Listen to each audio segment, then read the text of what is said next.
अस्सलाम वालेकुम। Study time के साथ मैं हूं प्रोफेसर तबसीरुल इस्लाम। और स्टूडेंट्स, इंतजार की घड़ियां खत्म हुई। फर्स्ट ईयर के स्टूडेंट्स के लिए बहुत ज्यादा ये कमेंट्स है कि आप अब इम्पोर्टेंट क्वेश्चंस की तैयारी करें या इम्पोर्टेंट क्वेश्चंस के बारे में बताएं। देखिए स्टूडेंट्स, इम्पोर्टेंट जो है वो एक प्रोफेसर या टीचर जो है वो अपने एक्सपीरियंस के लिहाज से देता है। इसका हरगिज ये मतलब नहीं होता कि पेपर में यही आएगा। पढ़ना आपको पूरा कोर्स चाहिए, लेकिन जाहिर सी बात है, एक सिस्टम है, एक एग्जामिनेशन सिस्टम है। गैप्स में अब आपने किन टॉपिक्स को देखना है, तो उसके लिए हम थोड़ी सी स्टूडेंट्स के लिए रहनुमाई कर देते हैं। तो मेरी ये गुजारिश है कि हमारा ये चैनल हमें सब्सक्राइब भी करें और अपने दोस्तों के साथ शेयर भी करें। तो स्टूडेंट्स, चले मैं ज्यादा टाइम नहीं लूंगा। सबसे पहले देखें, मैंने कुछ चैप्टर्स के अभी लिखे हुए हैं। जैसे चैप्टर 1 है हमारा मेजरमेंट। अब इसमें जो है वो शॉर्ट क्वेश्चंस ही एक्सपेक्टेड होते हैं। और इसमें इस दफा जैसे using dimensions to drive equation, ये एक टॉपिक है जिसपे हमने सिंपल पेंडुलम की के टाइम पीरियड का फॉर्मूला ड्राइव किया था डायमेंशंस यूज करते हुए।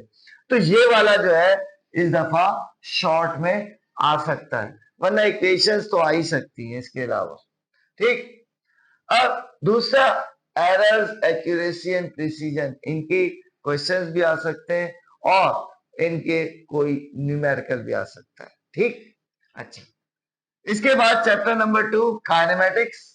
इसमें शॉर्ट में कोई भी equation of motion graphical method के जरिए ड्राइव की जा सकती है। यानी कि फर्स्ट इक्वेशन है, सेकंड है या थर्ड में कोई भी आ सकता है, या फिर इससे रिलेटेड कोई न्यूमेरिकल आ सकता है।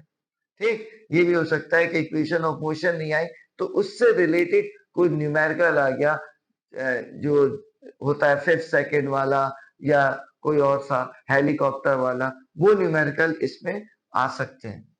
लॉन्ग में यहाँ पे है प्रोजेक्टाइल मोशन, यानी कि लॉन्ग में प्रोजेक्टाइल मोशन की कंप्लीट डेरिवेशन, उसकी डेफिनेशन, उसकी डायग्राम, सब चीजें आपको बतानी पड़ेगी। सही है। इसके बाद चैप्टर नंबर 3 आता है डायनामिक्स। डायनामिक्स में इस दफा देखिए, मैंने कहा ना कि ये मेरा एक्सपीरियंस है। इसके अलावा कि इस दफा angle of friction and angle of repose की दरमियान जो रिलेशन है, कि वो एंगल ऑफ रिपोज क्या होता है और इनके दरमियान रिलेशन क्या है, ये इस दफा शॉर्ट में इंपॉर्टेंट है। और लॉन्ग में तो elastic collision in one dimension है, ये जो डेरिवेशन है इलास्टिक कोलिजन की, वो आप कर सकते हैं। ठीक। अच्छा, इसके बाद चैप्टर नंबर 4। अच्छा, इधर न्यूमेरिकल भी आ सकते हैं, चैप्टर 3 में न्यूमेरिकल भी आ सकते हैं। ठीक। चैप्टर 4 में रोटेशनल एंड सर्कुलर मोशन। अब रोटेशनल एंड सर्कुलर मोशन में शॉर्ट में या तो relation between linear and angular quantities, जैसे आपको पता होगा v is equals to r omega, a is equals to r alpha, s is equals to r theta, ये चीजें आ सकती हैं। हाँ, तो शॉर्ट में मोमेंट ऑफ इनर्शिया से रिलेटेड जो क्वेश्चन बन सकते हैं, angular momentum and moment of inertia, या torque and moment of inertia, ये हम कर सकते हैं।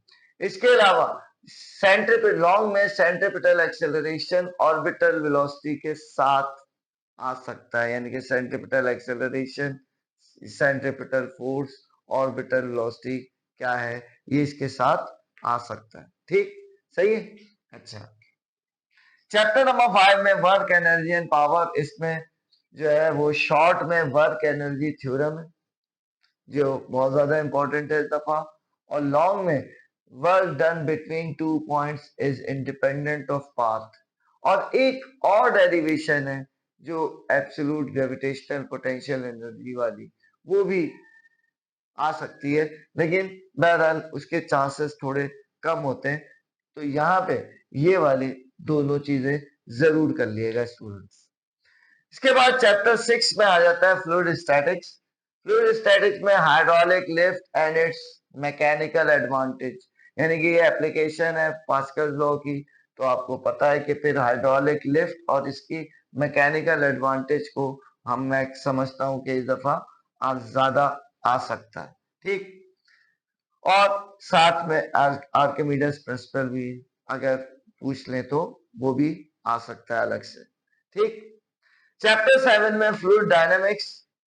फ्लूइड डायनेमिक्स में अपथ्रस्ट एंड इट्स फॉर्मूला, यानी कि अपथ्रस्ट है क्या है, इसका फॉर्मूला क्या है, बुयांसी क्या है, ये सब चीजें पूछी जा सकती हैं।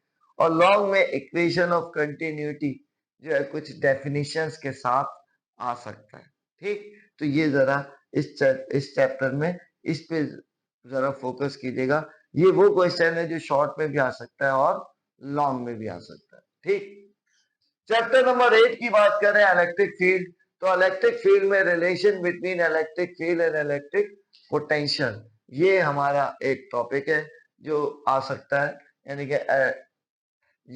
इलेक्ट्रिक फील्ड और इलेक्ट्रिक पोटेंशियल का जो रिलेशन है, जो होता है पोटेंशियल ग्रेडियंट वाला, वो आ सकता है बेसिकली। अच्छा, लॉन्ग में इलेक्ट्रिक फ्लक्स और एक drive expression for electric flux on a charge sphere enclosing a charge, यानी कि अगर एक चार्ज स्फीयर पे इलेक्ट्रिक फ्लक्स मालूम करें जिसमें चार्ज इनक्लोज है सेंटर में, तो वो डेरिवेशन भी इसके साथ पूछी जा सकती है।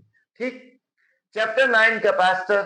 कैपेसिटर में शॉर्ट में energy stored in a capacitor, और लॉन्ग में capacitance of parallel plate capacitor, आपको पता है with air as a dielectric और विद एनी अदर मटेरियल।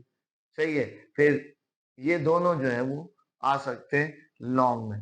ठीक, चैप्टर 10 डीसी सर्किट्स, इसमें मुझे शॉर्ट ही लग रहा है, जैसे शॉर्ट में रेजिस्टेंस, रेजिस्टिविटी और इसकी डिपेंडेंस ऑन टेम्परेचर, ये क्वेश्चन है। और सेकंड है मतलब किरचॉफ्स लॉ। अब बहुत से स्टूडेंट कहेंगे कि ये सर आ चुका है, लेकिन लास्ट ईयर की चीजें भी रिपीट हो सकती हैं, तो इसलिए आप इसको जो है वो फोकस जरूर कीजिएगा ताकि आपको जो है ना आगे प्रॉब्लम ना हो। ओके, इसके बाद चैप्टर 11 है ऑसिलेशंस। ऑसिलेशंस में लॉन्ग में uniform circular motion and SHM है, और शॉर्ट में कोई एसएचएम से रिलेटेड न्यूमेरिकल आ सकता है या कोई साइंटिफिक रीजन पूछ सकते हैं इसमें। ठीक, अच्छा, चैप्टर नंबर 12 अकाउस्टिक्स। अकाउस्टिक्स में शॉर्ट में या तो डॉपलर इफेक्ट का न्यूमेरिकल आएगा या उसकी कोई एप्लीकेशन आएगी कि ये कहाँ कहाँ अप्लाई होता है। ज्यादा चांस न्यूमेरिकल का है। ठीक, और न्यूमेरिकल भी ज्यादातर जो सेकंड और थर्ड केस है उसके ज्यादा आता है ज्यादातर, यानी कि source is moving and listener is at rest, या फिर both the source and listener are moving, इसके ज्यादा न्यूमेरिकल्स आते हैं। ठीक, लेकिन कोई जरूरी नहीं है, न्यूमेरिकल कोई भी कहीं से भी बना जा सकता है। इसके बाद लॉन्ग में यहाँ पे आ जाता है Newton's formula for speed of sound and Laplace correction, यानी कि इसमें आपको पूरा जो है वो डिस्क्राइब करना पड़ेगा, Newton formula and Laplace correction. Chapter 13 में फिजिकल ऑप्टिक्स। फिजिकल ऑप्टिक्स में Young's double slit experiment long में। सही है, लॉन्ग में यानी कि ज्यादा चांस इसी का इंटरफेरेंस ऑफ लाइट के साथ Young's double slit of experiment पूछा जा सकता है। उसके बाद डायफ्रेक्शन एंड डायफ्रेक्शन ग्रेटिंग, ये भी पूछा जा सकता है, या फिर शॉर्ट में इसका न्यूमेरिकल भी आ सकता है। सही है, पेपर में शॉर्ट में डायफ्रेक्शन ग्रेटिंग के न्यूमेरिकल्स आपकी बुक में मौजूद है, वो भी इसमें आ सकते हैं। लास्ट चैप्टर है कम्युनिकेशन, इसमें मॉड्यूलेशन एंड डीमॉड्यूलेशन वगैरह का चांस ज्यादा है। ठीक, तो स्टूडेंट्स, ये तो मैंने एक आपको अपने एक्सपीरियंस के लिहाज से इंपॉर्टेंट बताएं। अगर आपको कोई प्रॉब्लम हो किसी टॉपिक में, ये समझ में नहीं आ रहा हो कि क्या क्या लिखना है, तो आप कमेंट्स में पूछ सकते हैं। एक वीडियो इंशाल्लाह मैं अनकरीब एक और बनाऊंगा जिसमें टॉप 10 लूंगा।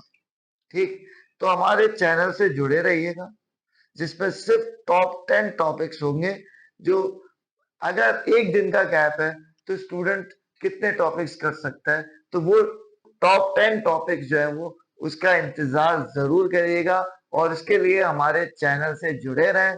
तो हमारे चैनल को सब्सक्राइब करें, अपने फ्रेंड्स के साथ शेयर करें, वीडियो पसंद आए तो उसे लाइक करें और नेक्स्ट वीडियो का इंतजार करें। जब तक के लिए प्रोफेसर तफसीरुल इस्लाम की तरफ से अल्लाह हाफिज।